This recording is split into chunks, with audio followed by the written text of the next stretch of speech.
मेरी कुछ सब्सक्राइबर है जिनकी लगातार इस चीज़ को लेकर क्वेरीज आ रही है कि आप अपने हाथों के पल्स को देखकर कैसे जान सकते हैं कि आपने कंसीव कर लिया है। कहने का मतलब है कि जो आपके जो पल्स होते हैं, जो हार्ट रेट होती है, वो आपकी बढ़ जाती है जैसे ही आप कंसीव करते हो। तो इन बातों में कितनी सच्चाई है, कितना बढ़ना चाहिए, क्या हर किसी का बढ़ता है, कितने परसेंट लेडीज़ में होता है, क्या अगर आपका हार्ट बीट जो है वो ओवोल्यूशन के 8 दिन बाद बढ़ा हुआ है तो इसका मतलब क्या ये लक्षण पक्का करता है कि आप प्रेग्नेंट हो चुके हो। इन सारी चीज़ों के बारे में इस वीडियो में मैं बात करूँगी। वीडियो बहुत ही इम्पोर्टेंट है, लास्ट तक देखिएगा और आपका जो कहने का मतलब है जो डाउट है वो पूरी तरीके से क्लियर हो जाएगा। तो चलिए गाइज मैं वीडियो को स्टार्ट। वेलकम गाइज, मेरा नाम है श्वेता और आप सबका बहुत बहुत स्वागत है प्राइम मॉम फर्टिलिटी में। पहली बार आए चैनल पे तो चैनल को जरूर सब्सक्राइब कर इस वीडियो को लाइक कीजिएगा। अब है यहाँ पे हम सबसे पहले एक बार हम अपने यूट्रस को समझने की कोशिश करते हैं और ये समझने की कोशिश करते हैं कि कब हमारा पल्स रेट बढ़ता है और कब हमें जांच करने की ज़रूरत होती है और कितना आना चाहिए। देखिए, जब भी आपका एग और सेल फर्टिलाइज होकर फैलोपियन ट्यूब में 2 से 3 दिन रहता है, उसके बाद आकर जब वो यूट्रस की वाल से चिपकता है, इस केस में आपका शरीर बहुत सारे फंक्शंस करने लगता है।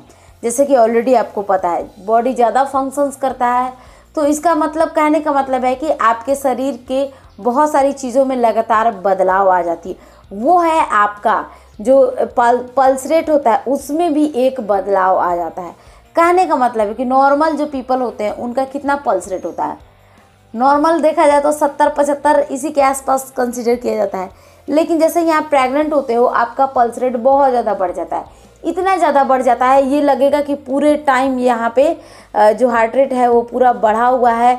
और ये कितना, कहने का मतलब काउंटिंग में कितना, मैंने मोस्टली ये चीज़ें देखी है कि 90 से 120 के बीच में बढ़ जाता है। इतना ज़्यादा बढ़ता है कि आप नॉर्मल भी रहोगे तो प्रेगनेंसी के लक्षण के तौर पे जैसे ही आप कंसीव करते हो आपका पहला लक्षण तो ये आने लगता है कि आप बार बार यूरिन पास करने जाने लगते हो, आप परेशान रहने लगते हो क्योंकि पल्स रेट काफ़ी हाई हो जाता है। और जब आप अपने पल्स को चेक करते हो तो पता चलता है कि ये बहुत ज़्यादा तेज़ी से भाग रहा होता है।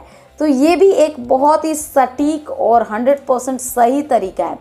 कई बार मेरी कुछ सब्सक्राइबर ने बताया कि जब वो चेकअप के लिए डॉक्टर के पास गई कि प्रेगनेंसी कंफर्म करने के लिए, क्योंकि कुछ ऐसी चीज़ें होती हैं मेरी कुछ सब्सक्राइबर के साथ, जब वो किट से चेक करती है तो हल्की लाइनें आ जाती हैं, कई बार लाइनें आती ही नहीं हैं और उनको पीरियड्स भी मिस हुआ है, 1 महीना 2 महीना हो गया। इस केस में जब वो डॉक्टर के पास जाती हैं, डॉक्टर फटाक से पहले पल्स रेट चेक करती है और वो उसी टाइम कंफर्म कर देती है कि हाँ आप कंसीव कर चुके हो। और थोड़ी देर बाद जब गए ही हैं तो वो किट से बाद में चेक किया जाता है, लेकिन नॉर्मल एक कंफर्मेशन वहाँ ही हो जाती है।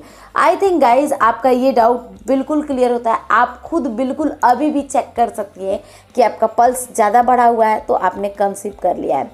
अब यह है कि ये चीज़ें कब सबसे ज़्यादा समझ में आती है, ये तभी समझ में आती है जब आपका पीरियड मिस हो जाता है, उसके 1 वीक रुकने के बाद आपको ज़्यादा क्लियर समझ में आएगा। क्योंकि आपका ये डेली का काम नहीं है पल्स रेट चेक करना जो आप इजीली पता लगा लोगे। लेकिन हाँ, जैसे कि पीरियड मिस होने के 1 वीक रुकते हो ना तो आपको सारा डाउट क्लियर हो जाता है। फिर भी कुछ पूछना है, कुछ रह गया तो मुझे नीचे कमेंट्स कर सकते हैं। थैंक्स फॉर वॉचिंग, तब तक के लिए bye bye and take care.